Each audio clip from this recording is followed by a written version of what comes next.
Hello again, ladies and gentlemen. Saka here with another episode of My Summer Car, and it is the big day. It is time to see if we can get this thing passed through the DMV. The Satsuma is fully purchased and fully put together at least. Next up, we needed to make sure that in our boot lid, we had our warning triangle, and we have a car jack. I'm not sure if the car jack is needed to pass inspection, but it certainly doesn't hurt. And let's make our way to the DMV. I'm kind of excited, ready to get this thing street legal so we can focus on buying some upgraded parts for this bad boy. All right, let us go. Clutch is in, brake is ready, throttle is ready. Let's turn on the ignition.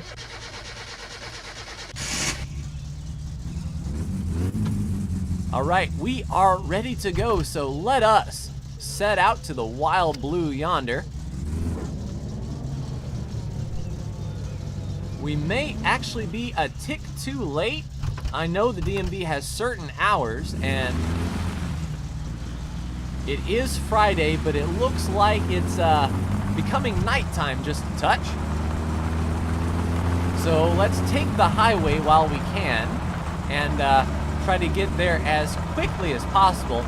If we miss it, we'll just come back and try it again. And if this doesn't work, you probably won't see this episode. So if I get to the DMV and it's a bust, then you won't see this. But if you are seeing it, then we did indeed make it to the DMV, and it's going to be holding your breath while we get this thing street legal. The first thing that I would like to do is once we get it street legal, I'll pull out the back seat. I'll buy some performance parts like the upgraded radiator and perhaps the upgraded exhaust. I think that will do a lot for our engine. And I'm not going to worry too much about the leopard skin print on the dashboard and all the fluff that goes along with that. I just want to get this thing racing ready, so of course the rally tires will be a good purchase to look into. Whoa, a little loose there. Easy does it now. But I'm going to go ahead and head to the highway. I will speed this up, and I will see you when we pull up next to the DMV, or if we crash and die, which might actually be legitimate here. So I will see you at the DMV.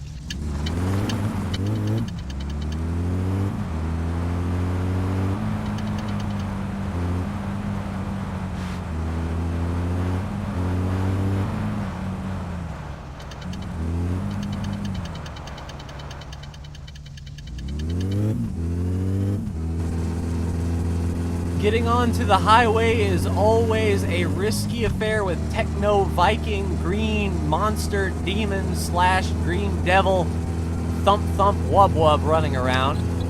Whoops, sorry, that's the windshield wipers. Well, we know our windshield wipers work. But I had one instance when I was just doing some odd jobs and driving around that the Techno Viking was coming up right behind me at a pretty high rate of speed.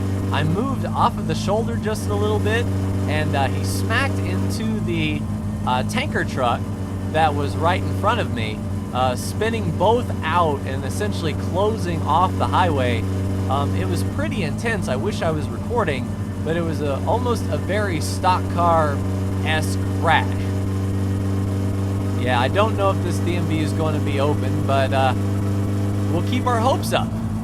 And we're moving fast enough now that I don't think the techno... Hey, guy, get on your side of the road. I tell you, it's always an adventure coming out here. Let's see if we can make quick work of this logging truck.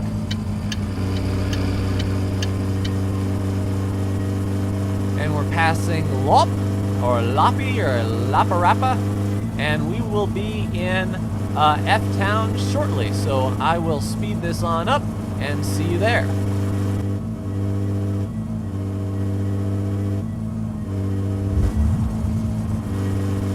Whoa! Well, an elk just drove across the road. I didn't know that they were in the game, but definitely some wildlife. That's pretty cool stuff indeed. I tell you, it's almost like between the green hitchhiker guy driving on the dirt roads and the green monster driving around the highways, you're not safe. So I have indeed backed up this save file, and every time I play, I back up the save just in case something stupid happens in the next playthrough that gets me killed, because I was reading that achievements are not unlocked unless you are in the permadeath mode, and I want my achievements. So yeah, seriously this time, unless something else happens, I will see you at the DMV.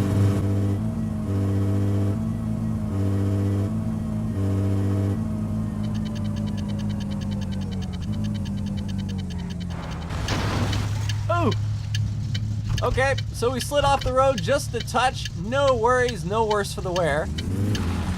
Let's get out of here.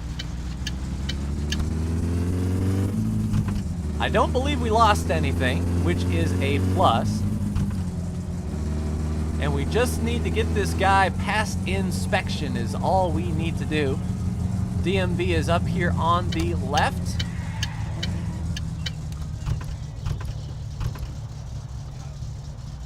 Let's go ahead and pull on into the service bay here. All right, and I think that will do it. Handbrake on, engine off. Let's get out and see if we can indeed get this thing street legal.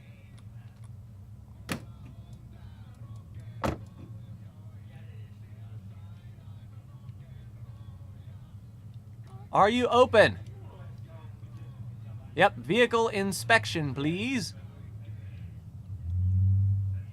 All right, fingers crossed. Hopefully we're not too far up on the ramp. I don't want this thing to go falling off, but it looks like we're good.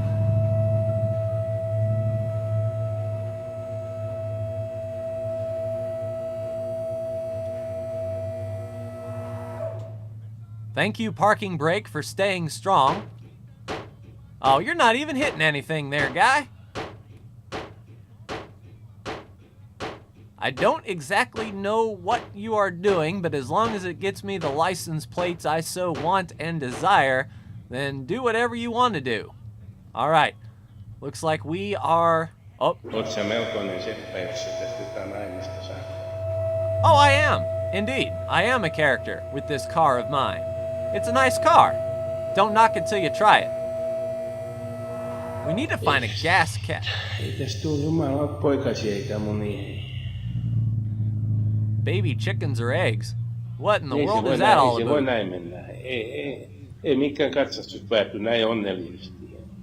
Sweet.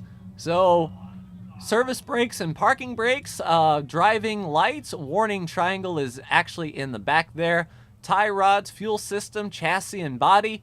The windshield is in, the transmission and steering wheel outstanding. All right, let's put on our plates.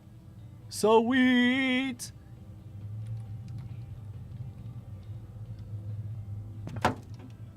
Sweet. Well, there is one license plate, and let's put on our front license plate, and we have ourselves a street legal car, ladies and gentlemen. Pretty cool stuff. Not on the towing hook. There we go. We are licensed drivers, ready to go. Sweet. So let's make our way back home, and I will talk to you about my future plans here. Assuming we don't die on the way. That would be a shame. But if we do, no worries. I have the save backed up. All right, let's get out of here. Can't really see where I'm going, but... Oh, well, we stalled it. I know that's not good for a car inspection. It runs, honest. Oh, well, it would help if I took off the parking brake. Thank you, parking brake, for being strong.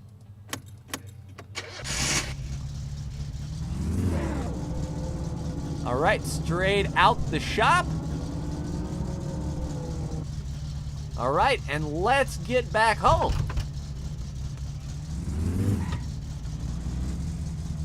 I believe this is the road. Yes, this is indeed the road. And we will make our way back home under the cover of darkness. Darkness falls, everybody.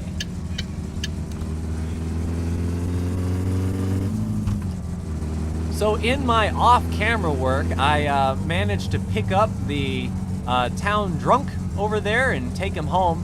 He was passed out the rest of the day when I was playing. So I did several septic tank jobs, and he was pretty passed out, I must say. But yes, a street legal car is weed. So we just need to be on the lookout for the Green Goblin, who may be approaching us at quite a bit of speed.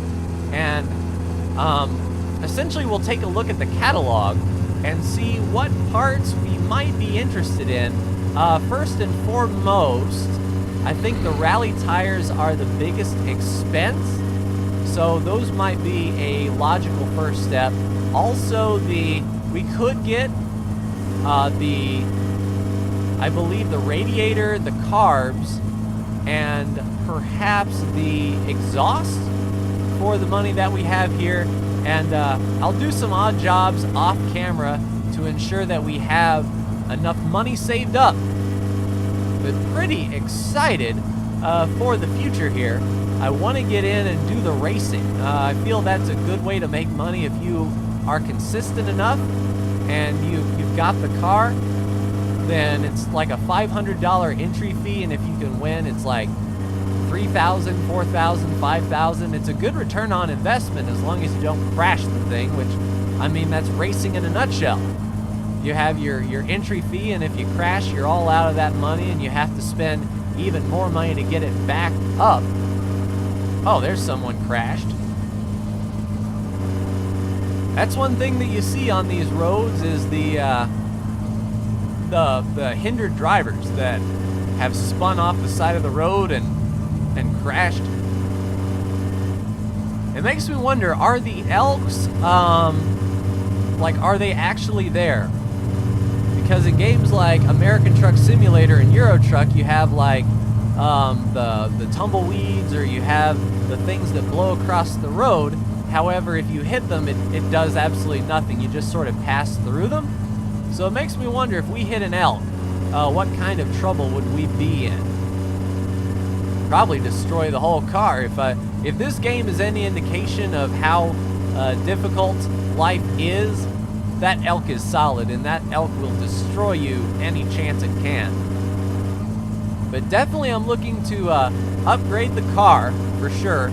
We'll get on the base parts, do some races, and I looked at the template, the painting template for this car, and I think I could put a pretty cool custom paint job on the car with a little TLC. It's expensive though, it's like $18,000 to put on your custom paint job. But getting the car street legal is just the first step in getting race ready. And my, how far we've come from the pile of scrap that was in our garage and the shell of a car that was sitting in our driveway. We now have a street legal vehicle that we can run around in and take care of. Now the min-maxer in me is screaming, don't take this car out if you don't have to, because you have to pay for upkeep on this car, and it seems vehicles like the van and whatnot, you can just drive it, fuel it up, and you don't have to worry about breaking anything. So it's almost a legitimate strategy to use this as solely for a racing vehicle. That way you can upgrade it, sort of keep it off to the side, and use it when you really want to use it. So that may be a legitimate strategy for me. Just do some odd jobs while I can, and then use this car strictly for rallying. just make enough money, get enough upgrades, and trick this thing out, at least get the performance up. We can definitely reduce the weight by taking out those back seats, and I don't know if the drunk guy will get in a vehicle that is not this one, so I don't want to remove the passenger seat just yet.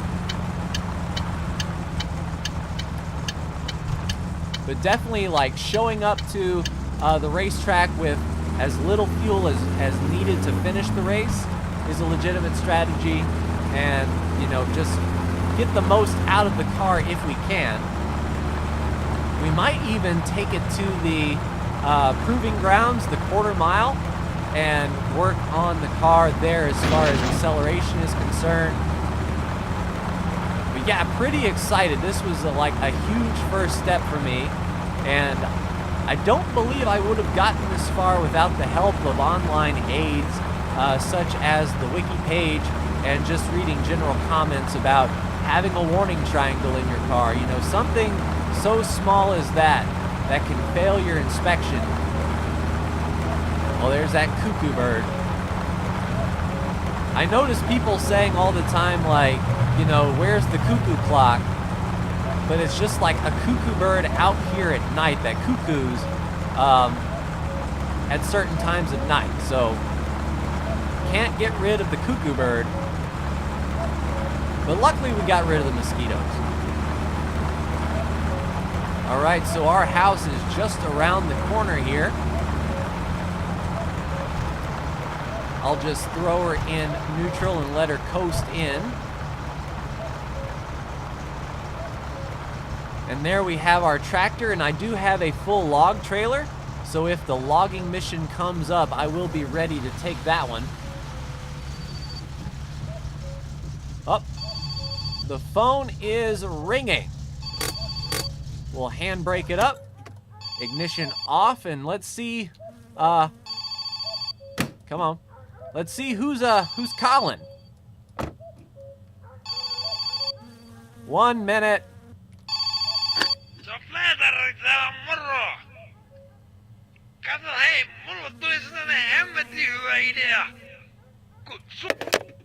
Nope, not going to do that. I emptied my septic tank truck, completely empty. I got the achievement for having a full truck, but I'm not going to do that. Besides, I drink water, not beer. Speaking as of which, let's go ahead and grab some water out the tap. And let's grab some food from the refrigerator. This is the food that we've got. A lot of sausage, well, one sausage, and we have a lot of boxes of macaroni to tide us over. But this, we are good. We are DMV ready, ladies and gentlemen. Pretty cool stuff. But that, hello? What's going on here?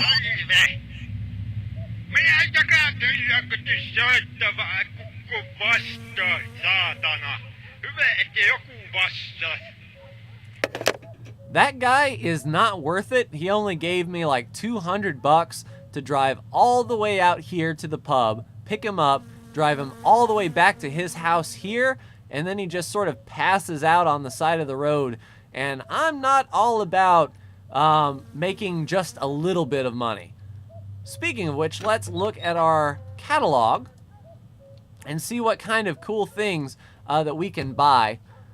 I think the splitters would be really cool. The splitter here, the front spoiler, looks like we've got some wheel arch accents. That might be pretty fun. Definitely the rally tires are a big purchase that I think we definitely need. The racing wheel probably won't be too awful bad. The gauges.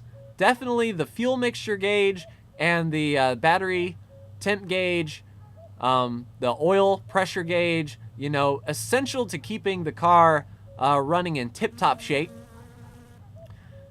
Let's see, $17.50 for our carbs here. New headers for $6.49. I think this should be the road that we go next, sort of have like a sleeper car that has a pretty awesome engine and power system to it.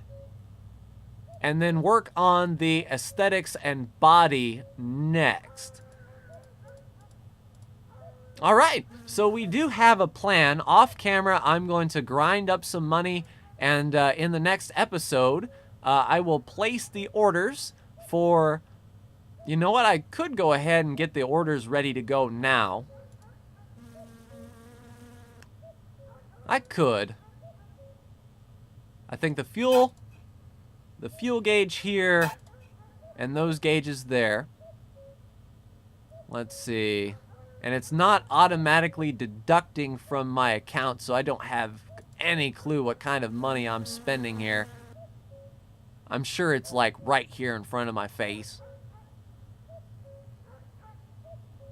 But a new muffler might not be bad.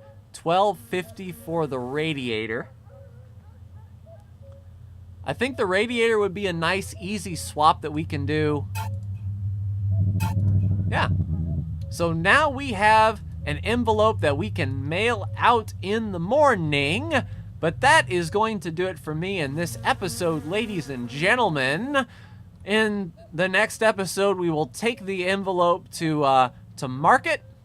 We might pick up some more food and some whatnot. We're getting kind of low on the food technology. And I'll be doing some odd jobs in the meantime, building up the cash flow.